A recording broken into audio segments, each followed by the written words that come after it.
Hi students, आप सभी लोगों का मेरे YouTube चैनल में हार्दिक स्वागत है। आप लोग बहुत ही अच्छे होंगे, इसकी उम्मीद मैं रखता हूं। आज इसके पहले की क्लास में मैंने संयोजकता के प्रकार के बारे में बताया था और इलेक्ट्रॉनिक सिद्धांत के बारे में बताया था। तो संयोजकता के इलेक्ट्रॉनिक सिद्धांत को कोसेल और ल्यूइस ने दिया था और उन्होंने ही वैद्युत संयोजकता के बारे में बताया था। 3 प्रकार मैंने बताया था आपको, वैद्युत संयोजकता, सहसंयोजकता और उप सहसंयोजकता। तो आज आप लोगों को वैद्युत संयोजकता के बारे में डिटेल बताऊंगा। वैद्युत संयोजकता क्या होती है उसकी परिभाषा आप लोग पहले देख लीजिए। किसी अणु के निर्माण में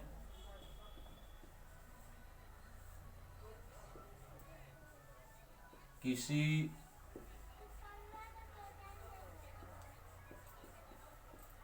अणु के निर्माण में किसी तत्व का परमाणु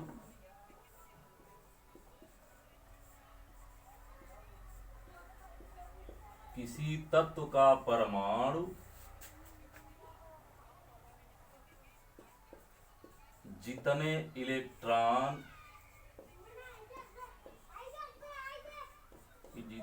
इलेक्ट्रॉन त्यागता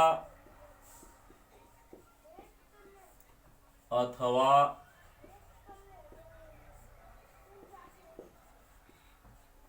ग्रहण करता है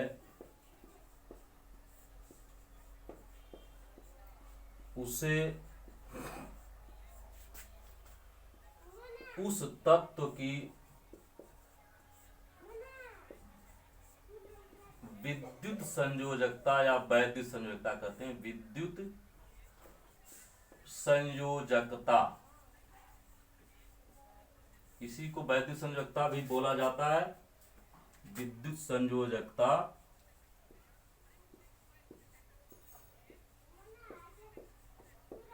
कहते हैं। इसमें या तो अपना अष्टक पूरा करने के लिए कोई भी तत्व का परमाणु होगा, अपना अष्टक पूरा करने के लिए अपने बाह्य कोश से, बाहरी सेल से या तो इलेक्ट्रॉन को त्यागेगा या इलेक्ट्रॉन उसमें बाहरी दूसरे तत्व के परमाणु से उसमें आएंगे, मतलब ग्रहण करेगा। जैसे NaCl, सोडियम क्लोराइड का उदाहरण हम लेते हैं। NaCl अणु में आप देख सकते हैं कैसे वैद्युत संयोजकता होती है और इसमें क्लोरीन की संयोजकता कितनी होगी, सोडियम की संयोजकता कितनी होगी या विद्युत संयोजकता कितनी होगी, वो भी आपको स्पष्ट हो जाएगा। इसमें आयन बनते हैं। सोडियम, आप सभी लोगों को पता होगा कि सोडियम में 11 इलेक्ट्रॉन होते हैं और इसका इलेक्ट्रॉनिक विन्यास जो होगा वो 2, 8 और 1, यानी पहले कोष में 2 इलेक्ट्रॉन, दूसरे कोष में 8 इलेक्ट्रॉन और तीसरे कोष में 1 इलेक्ट्रॉन। इसका जो करीबी अक्रिय गैस है, सभी जितने भी तत्व हैं वो अपने करीबी अक्रिय गैस के समान अपनी संरचना को प्राप्त करना चाहते हैं, इलेक्ट्रॉनिक विन्यास को उसी जैसे प्राप्त करना चाहते हैं। उसी के चक्कर में जो है ये इलेक्ट्रॉन को ग्रहण करेंगे अथवा इलेक्ट्रॉन त्यागेंगे अथवा इलेक्ट्रॉनों का साझा करते हैं या इलेक्ट्रॉन पेयर को वो देते हैं या इलेक्ट्रॉन पेयर को ग्रहण करते हैं। लेकिन यहां आप जो है वैद्युत संयोजकता केवल इलेक्ट्रॉनों की संख्या को त्यागने और ग्रहण करने के बारे में आप पढ़ेंगे।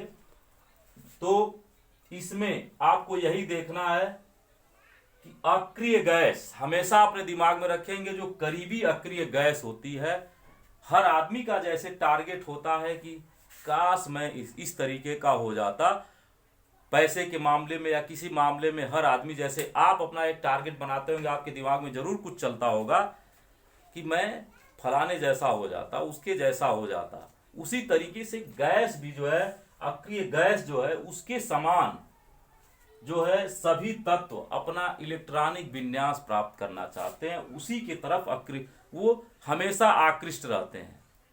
और उसी का परिणाम है कि हम इतने सारे यौगिक अपने अगल बगल देखते हैं, उसका इस्तेमाल सारी दुनिया में हो रहा है। तो आप देखिए, अगर तत्वों का ऐसा गुण नहीं होता, इंसान के समान ये भी सोचते हैं, कोई टारगेट रखते हैं, जैसे हम और आप टारगेट लेके चलते हैं, उसी तरीके से ये भी बहुत ही रस है बाबू केमिस्ट्री में। आप इसको जब समाज से जोड़ के देखेंगे तब तो वास्तव में वही होता है। सोडियम, ऐसे समाज में एक टारगेट होता है हर व्यक्ति का, उसी तरीके से सोडियम सोचता है इसका करीबी अक्रिय गैस जो है नियान, जिसका 10 जिसके पास इलेक्ट्रॉन होते हैं, और नियान गैस जो है 2 और 8, इसका अष्टक पूरा रहता है, ये संतृप्त रहती है ये गैस। इसको न देने की आवश्यकता होती है न लेने की आवश्यकता होती है, एकदम फ्री। उसी तरीके से ये भी फ्री होना चाहता है 1 इलेक्ट्रॉन देकर। तो क्लोरीन की स्थिति क्या होती है? क्लोरीन को आप देखिए, क्लोरीन के पास 17 इलेक्ट्रॉन होते हैं और इसका इलेक्ट्रॉनिक विन्यास 2 8 7। इसका जो करीबी गैस है, इसका टारगेट जो रहता है वह अक्रिय गैस 18 आर्गन का टारगेट होता है। देख सकते हैं 2 8 8। ये क्लोरीन गैस सोचती है कि काश मुझे कहीं से 1 इलेक्ट्रॉन मिल जाता तो मैं आर्गन के समान बन जाती। इस तरीके से इसके पास लालच रहती है आर्गन के लिए, और ये 1 इलेक्ट्रॉन देने के लिए तैयार होता है सोडियम नियान के तरीके से बनने के लिए। तो आराम से इन दोनों में जो है मेल हो जाता है, इसी वजह से इसका भी काम हो जाता है, इसका भी काम हो जाता है। आप देखिए, सोडियम के अंतिम कोष में 1 इलेक्ट्रॉन होता है और क्लोरीन के अंतिम कोष में 7 इलेक्ट्रॉन होते हैं। 1 2 3 4 5 6 7। अब यही सोडियम जो है इसको 1 इलेक्ट्रॉन दे देता है।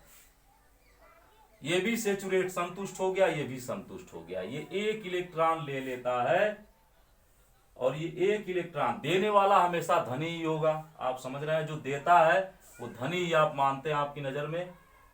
तो ये 1 इलेक्ट्रॉन दिया तो इसलिए ये धन आयन बनाता है। 1 इलेक्ट्रॉन दिया इसलिए इस पर 1 धन आवेश प्रदर्शित होता है, और ये 1 इलेक्ट्रॉन क्लोरीन ग्रहण करता है, इसलिए इस पर 1 ऋण आवेश प्रदर्शित होता है, Cl-। और यही सोडियम आयन और क्लोरीन आयन आपस में लेन देन करते हैं, इसी जैसे आयन बनाते हैं। ये कर्ज लिया, 1 इलेक्ट्रॉन इससे लिया इसके जैसा बनने के लिए, और ये 1 इलेक्ट्रॉन दिया इसको, दोनों में संबंध अच्छा बन गया, और यही संबंध अच्छा बनने के कारण हमको नमक मिलता है, सोडियम क्लोराइड। ये जो है बाबू सोडियम क्लोराइड इस तरीके की प्रक्रिया से बना, और यही हम नमक डेली अपने लाइफ में यूज करते हैं। यही है सोडियम क्लोराइड। आपको समझ में आ गया होगा कि आयन कैसे बनता है। हमेशा इसमें वैद्युत संयोजकता में इलेक्ट्रॉन, एक परमाणु जो होता है इलेक्ट्रॉन त्यागता है अपने टारगेट को पूरा करने के लिए, और एक परमाणु जो होता है सदैव इलेक्ट्रॉन को ग्रहण करता है अपने टारगेट को ग्रहण करने के लिए। और उसी के ग्रहण करने में एक दूसरे को जब लेन देन होता है, ग्रहण करते हैं आपस में, तो यौगिकों का तमाम निर्माण होता है। अब एक उदाहरण और देख लीजिए, कैसे 2 आयन वाले, 2 धन आयन या ऋण आयन कैसे बनते हैं, वो आप देख सकते हैं। आप MgO, magnesium oxide, magnesium oxide भी लिखा हुआ आप देखते हो। मैग्नीशियम ऑक्साइड भी एक लवण है, एक साल्ट है। आप इसको आप देख सकते हैं कैसे इसका निर्माण होता है। मैग्नीशियम 12, इसके पास 12 इलेक्ट्रॉन होते हैं और इसका इलेक्ट्रॉनिक विन्यास जो होगा 282, ये होगा ऑक्सीजन। अब ये मैग्नीशियम आप समझ सकते हैं नियान इसका भी करीबी है। नियान गैस भी जो है इसकी भी करीबी है। नियान का अभी हमने इलेक्ट्रॉनिक विन्यास बताया 2-8, ये इसके समान इलेक्ट्रॉनिक विन्यास, ये भी अपना टारगेट रखता है और इसके समान इलेक्ट्रॉनिक विन्यास प्राप्त करना चाहता है। इसलिए इसके पास 2 इलेक्ट्रॉन एक्सेस दिख रहे हैं और ये 2 इलेक्ट्रॉन देने के लिए तैयार हो जाता है किसी को भी। तो ऑक्सीजन इसके करीब दिखता है। ऑक्सीजन के पास 8 इलेक्ट्रॉन होते हैं, तो ये 2 और 6, इस तरीके से इसका करीबी भी जो है कौन दिख रहा है, नियान। ऑक्सीजन भी सोचता है कि मैं भी नियान बन जाता। आप भी धीरू भाई अंबानी के लड़के मुकेश अंबानी जैसा बनना चाहते होंगे, तो आप बहुत सारी मेहनत, अपना टारगेट करते हो, काश मैं उतना पैसा कमा लेता। तो उस तरीके से मेहनत करनी पड़ती है। उसी तरीके से ये टारगेट किए रहते हैं। ये तत्व तो जो है नियान इनके लिए आइडियल है, आदर्श है। मैग्नीशियम के लिए जितनी अक्रिय गैसें करीबी किसी भी तत्व के लिए उनके आइडियल है, आदर्श है। वैसे ही ऑक्सीजन भी इसके करीब ही है। सोचता है कि 2 इलेक्ट्रॉन मुझे मिल जाता। मैग्नीशियम सोचता है किसी को मैं दे के बन जाता उसके समान। तो आप यहां देख रहे हैं मैग्नीशियम के लास्ट में 2 इलेक्ट्रॉन, इसके पास 2 इलेक्ट्रॉन की कमी, इसके पास 2 इलेक्ट्रॉन की अधिकता। तो दोनों सेचुरेट हो जाते हैं आपस में लेन देन करके। मैग्नीशियम Mg, इसके लास्ट में 2 इलेक्ट्रॉन और ऑक्सीजन के लास्ट में अंतिम कोष में 6 इलेक्ट्रॉन, 1 2 3 4 5 6। अब ये दोनों इलेक्ट्रॉनों को जो है यहां इसको देता है। दोनों इलेक्ट्रॉनों को जब दे देगा तो इसीलिए इस पर 2 धनायन बनते हैं ऐसे।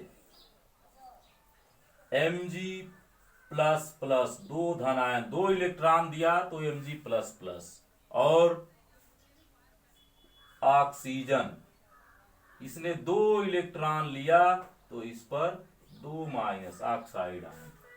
और यही दोनों मिलकर जो है ऐसे साल्ट का निर्माण करते हैं, मैग्नीशियम ऑक्साइड MgO। दोनों का टारगेट पूरा हो गया। अपने जिसको लक्ष्य बनाए थे नियान को, नियान के समान हो गए, जिसका परिणाम हमारे सामने दिख रहा है कि हमको जो है मैग्नीशियम ऑक्साइड मिल गया।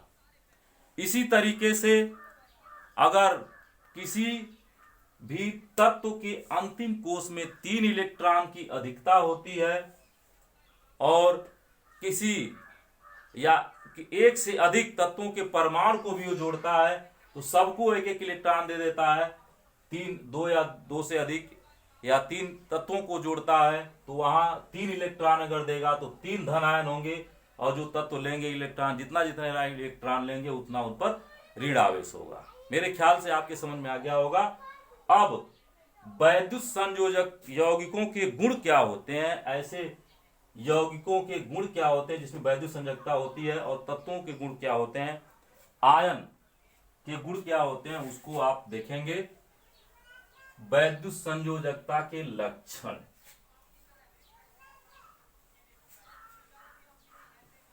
या वैद्युत संयोजक यौगिकों के गुण आप ये देखेंगे।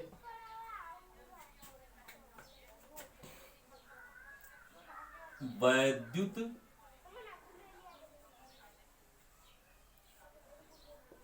संयोजक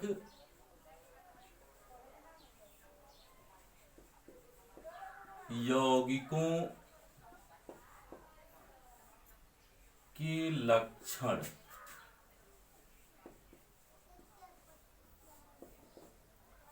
वैद्युत संयोजक यौगिक। सबसे पहला लक्षण तो इसका ये होगा, वैद्युत संयोजक यौगिक, वैद्युत संयोजक यौगिक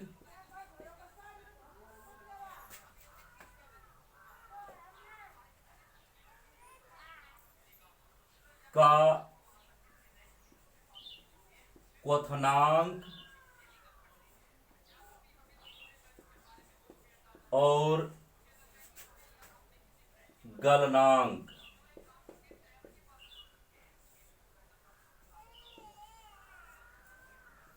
बहुत अधिक होता है।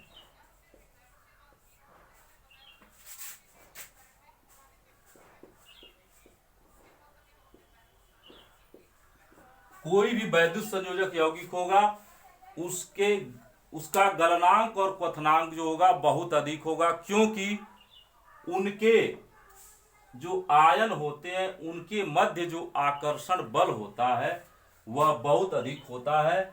इसलिए अधिक तापमान पर वो पिघलेंगे और वो उबलेंगे भी। आप लिख सकते हैं क्यों ऐसा होता है, उसको आप नोट कर सकते हैं। क्योंकि इनके आयनों के मध्य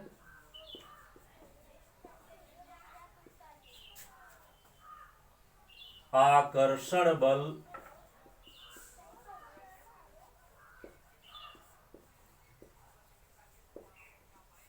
बहुत अधिक होता है।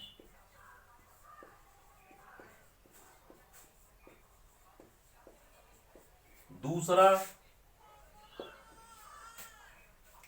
कोई भी वैद्युत संयोजक यौगिक होगा उसको किसी भी ध्रुवीय यौगिक में या जल में आप घोलेंगे तो अपने आयनों में विघटित हो जाते हैं। वो कोई भी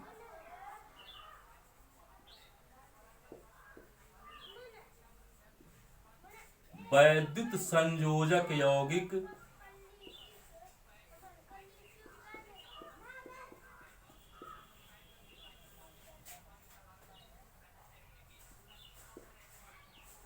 जल व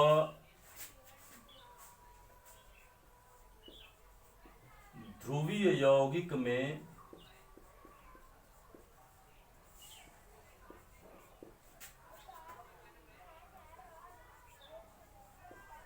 घुलनशील होता है, घुलनशील होता है, परंतु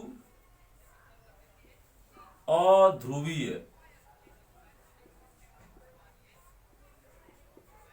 यौगिक में अघुलनशील होता है।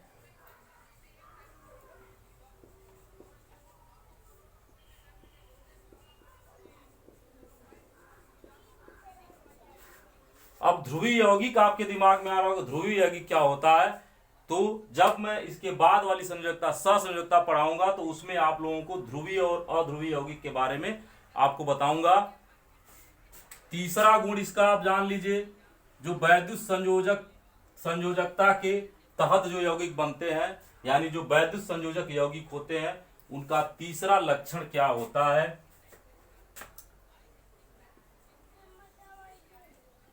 सभी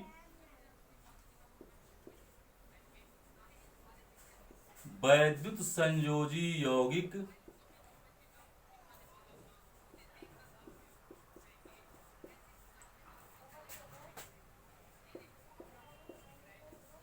अपनी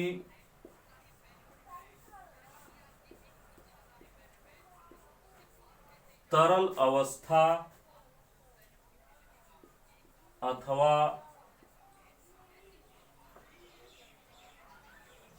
घुलनशील अवस्था में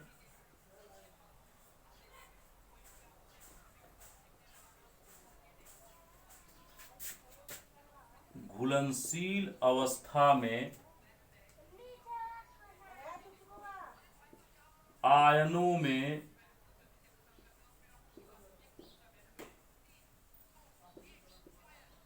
विभक्त हो जाते हैं। जैसे अगर नमक को आप जल में घोलते हैं,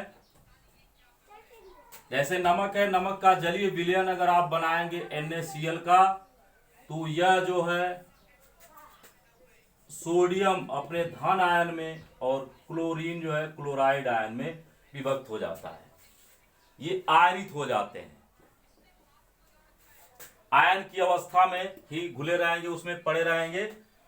अब देखिए चौथा कैरेक्टर इसका,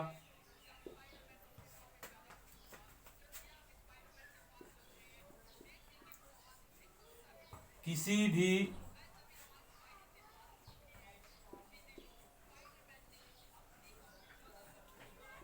वैद्युत संयोजी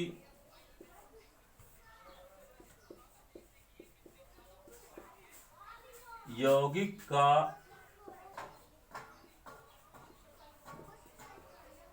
जलीय विलयन, जलीय विलयन के साथ साथ आप ध्रुवीय यौगिक में भी इनका जो विलयन होगा वो भी आप लिख सकते हैं।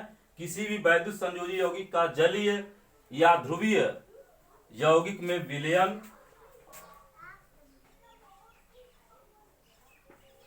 विद्युत का सुचालक होता है।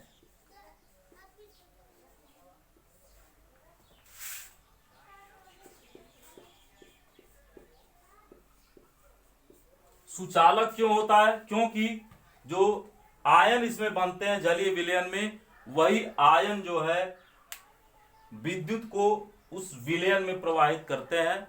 इसीलिए जो आयन होते हैं, आयनों की वजह से ही जो है जलीय विलयन या किसी भी ध्रुवीय यौगिक का जो विलयन होगा इस वैद्युत संयोजी यौगिकों के साथ, वह सदैव जो है विद्युत का सुचालक होगा।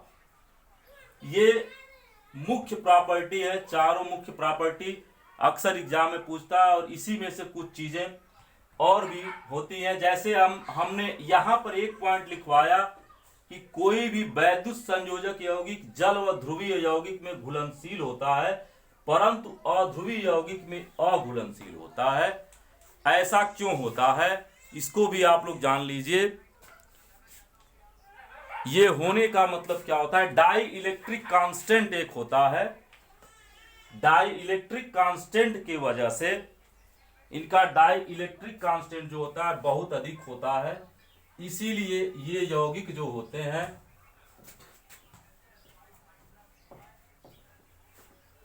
अक्सर ध्रुवीय यौगिकों में घुलनशील होते हैं। इनको एक प्रॉपर्टी आप अलग करके लिख सकते हैं। सभी वैद्युत संयोजी यौगिकों का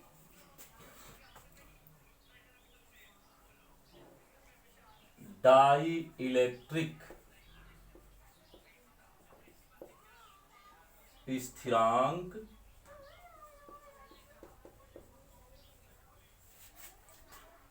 बहुत अधिक होता है।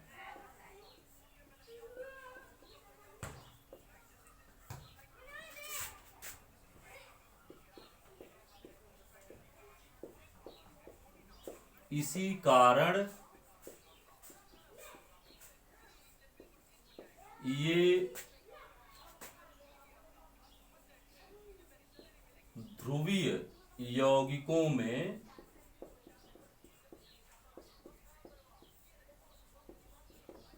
घुलनशील होते हैं।